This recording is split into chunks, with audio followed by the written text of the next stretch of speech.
Salut à tous, bienvenue sur la chaîne. Si vous êtes nouveau ici, abonnez-vous tout de suite et activez la petite cloche pour ne rien rater des prochaines histoires. Aujourd'hui, je vais vous plonger dans une saga judiciaire absolument incroyable, une histoire vraie inspirée de faits réels et de légendes du milieu juridique américain. C'est une leçon magistrale sur la justice, le courage, l'intelligence, et surtout sur le danger terrible de juger quelqu'un sur son apparence. Cette histoire va vous tenir en haleine pendant toute la vidéo, avec des tweets qui vous laisseront bouche bée. Installez-vous bien, prenez quelque chose à boire, car on va vivre ça minute par minute, comme si vous y étiez. On est à Atlanta, en Géorgie, dans la grande salle 4B du tribunal supérieur du comté de Fulton. Imaginez l'ambiance, l'air un peu lourd, imprégné de cette odeur de cire pour sol et de vieux papier qui caractérise les tribunaux. Les murs sont en acajou sombre, les bancs en chêne massif, et au centre, surélevé derrière son banc imposant, trône le juge Frederick Holloway. Un homme d'une soixantaine d'années, connu pour son impatience légendaire, il déteste perdre son temps, et il a un départ de golf prévu à 15 heures qu'il compte bien honorer. À la table du demandeur, il y a Richard Sterling. 55 ans, cheveux argentés parfaitement coiffés, costume italien sur mesure qui vaut une petite fortune, montre Rolex discrète mais ostentatoire. Sterling est une légende vivante du barreau d'Atlanta, associé principal du cabinet Sterling, Lockwood et Pierce. Il représente les milliardaires, les PDG, les grosses entreprises. Il a gagné des affaires qui ont fait la une des journaux, écrasé des adversaires bien plus expérimentés que lui. Il est arrogant, sûr de lui, et il adore dominer. À côté de lui, sa jeune associée Sarah, fraîchement diplômée de Yale, nerveuse mais impressionnée par son mentor. Ce jour-là, Sterling est détendu, presque joyeux. Son client, Apex Horizon Development Group, une énorme société immobilière, veut raser tout un bloc du quartier historique du West End, un quartier populaire, majoritairement noir, avec des maisons anciennes pleines de caractère pour construire un complexe de condominiums de luxe. Presque tous les propriétaires ont déjà vendu, certains avec de belles offres, d'autres sous la pression de procédures interminables. Tout le monde a cédé, sauf une seule personne. Lucille Banks. 80 ans, veuve, qui vit seule dans sa grande maison victorienne un peu délabrée, avec son poche craquant et ses souvenirs partout. Cette maison, c'est toute sa vie, c'est laquelle a élevé sa famille, laquelle a pleuré la mort de son mari, laquelle garde les photos, les meubles, les odeurs du passé. Pour elle, vendre, c'est perdre son âme. Elle refuse tout, catégoriquement. Pour Sterling, c'est une formalité absolue. Lucille n'a pas d'avocat, pas d'argent pour se battre. Il a préparé une requête en jugement sommaire, pas de long procès, juste une signature rapide du juge et l'expulsion est ordonnée. Il plaisante même avec Sarah, détends-toi. Cette femme se représente seule, pour ce. C'est comme regarder un tout petit essayer de boxer Mike Tyson.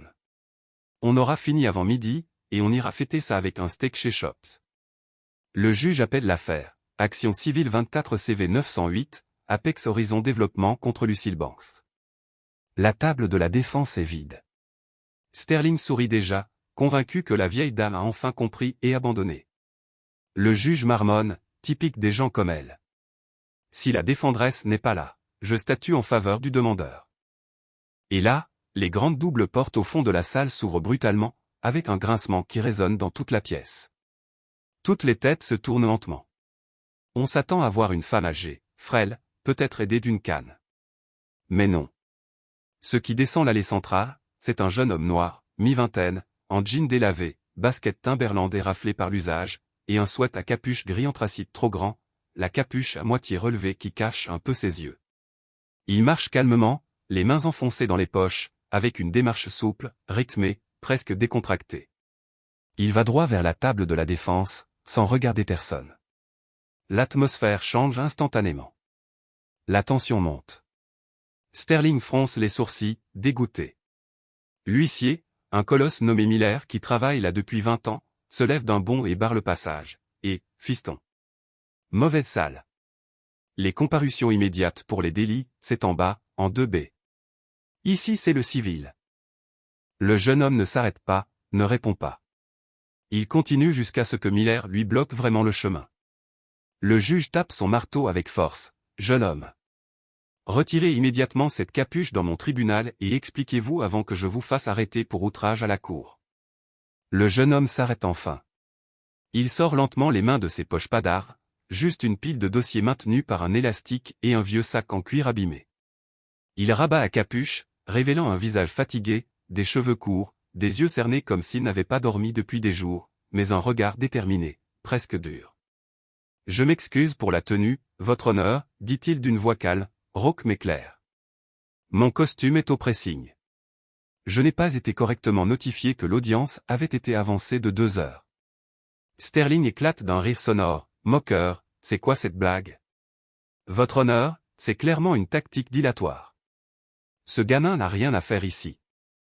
Le jeune homme se tourne vers Sterling, se redresse, le menton levé, et répond avec une assurance qui glace la salle. Je suis Julian Banks. Petit-fils de Lucille Banks, et je suis l'avocat inscrit au dossier pour la défense. Silence absolu, lourd comme du plomb. On pourrait entendre une mouche voler. Puis Sterling rit encore plus fort, cruel, avocat. Vous? Avec cette tenue? Il a dû regarder trop de séries TV. Votre honneur, il n'a même pas de diplôme, c'est du grand n'importe quoi. Le juge, rouge d'irritation, demande, Monsieur Banks, vous ne pouvez pas vous déclarer avocat comme ça. À moins d'être inscrit au barreau, c'est un délit. Julian sort une feuille impeccable de son sac, récite de mémoire son numéro de barreau. Le greffier tape sur son ordinateur, et confirme, les yeux écarquillés, c'est actif, votre honneur. Julian Tobias Banks, en règle complète depuis 6 mois. Sterling a hâte de rire net.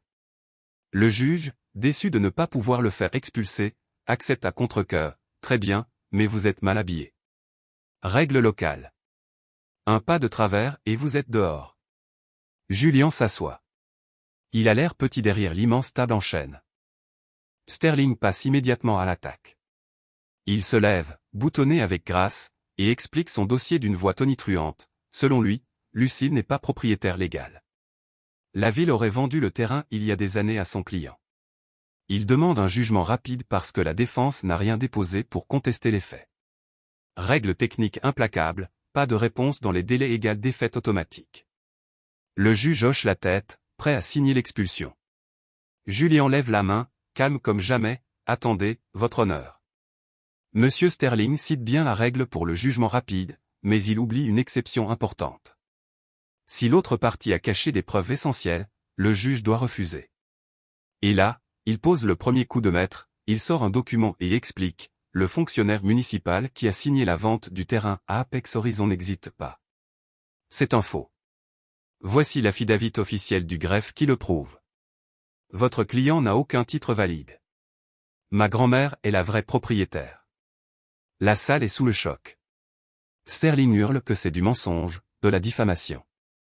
Mais les preuves sont irréfutables. Le juge, furieux, accorde une pause d'1 heure pour vérifier. Pendant cette pause, Sterling panique dans une salle privée avec son équipe.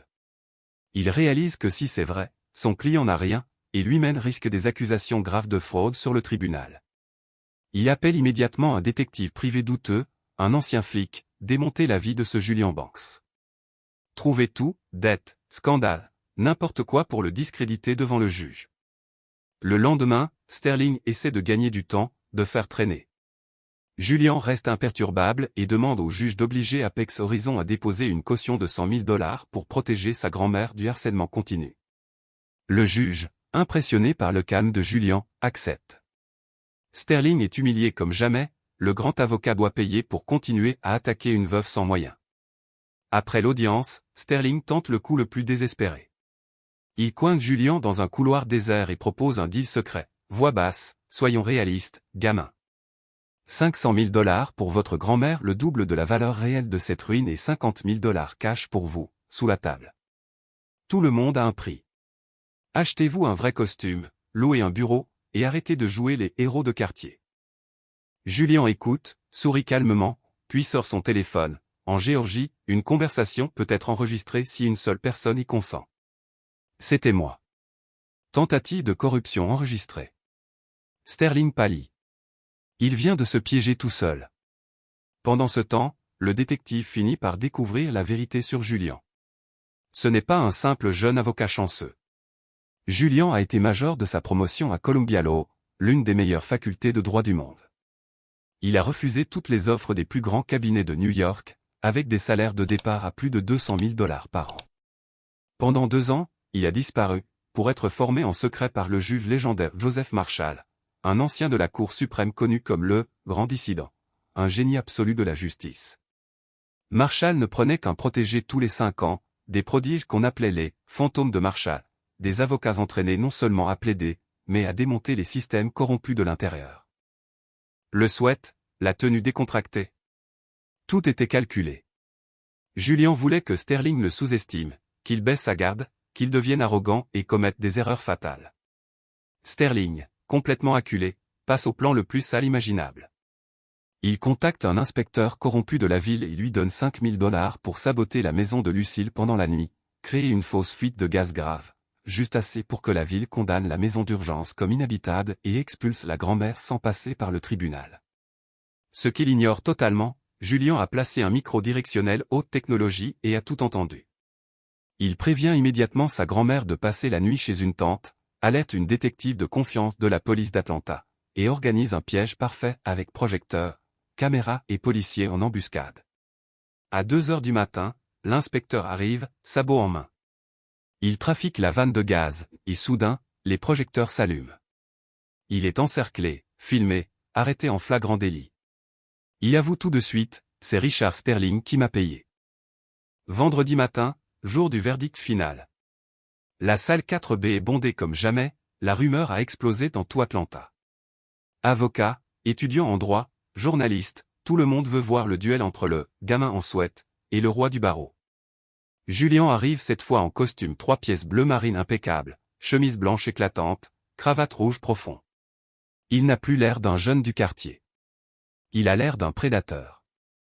Sterling, lui, est confiant. Il brandit le rapport officiel de « fuite de gaz » et demande l'expulsion immédiate, pour la sécurité de cette pauvre vieille dame, votre honneur. Julian se lève lentement, regarde Sterling droit dans les yeux et dit calmement, « Oui, il y a bien eu une fuite de gaz, créée artificiellement cette nuit par un inspecteur payé par Monsieur Sterling lui-même. » Les portes s'ouvrent à la volée. La police entre, escortant l'inspecteur menotté, en combinaison orange.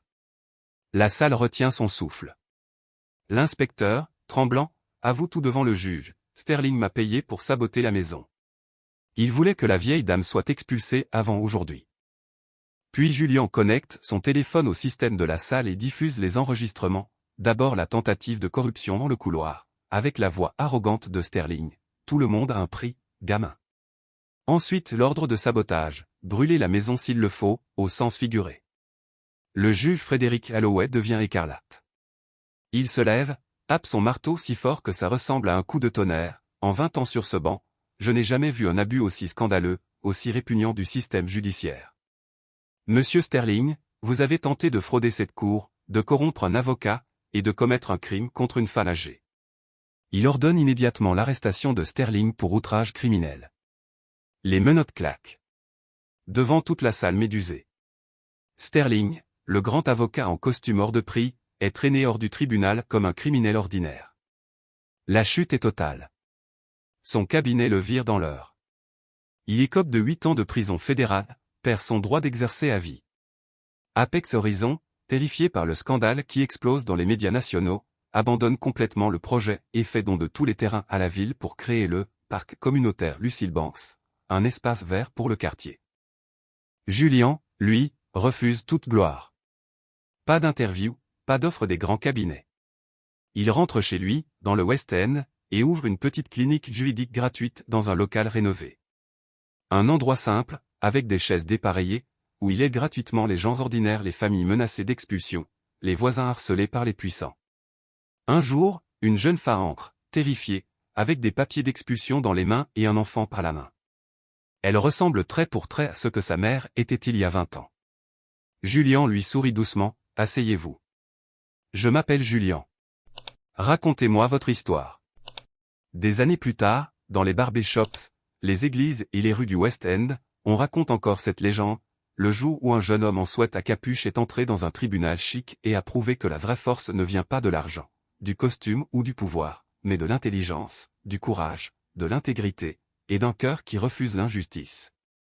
Cette histoire, inspiré de faits réels et de ces légendes urbaines du monde juridique, nous rappelle une vérité profonde, ne jugez jamais quelqu'un sur son apparence.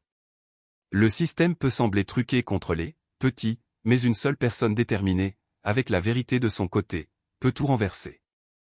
Alors, qu'en pensez-vous? Richard Sterling a eu ce qu'il méritait avec ses 8 ans de prison, ou c'était trop léger pour tout le mal qu'il a essayé de faire?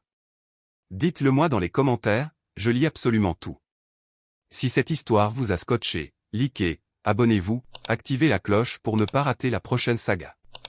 Merci infiniment d'avoir regardé jusqu'au bout, vous êtes les meilleurs. On se retrouve très bientôt pour une nouvelle histoire incroyable. À la prochaine.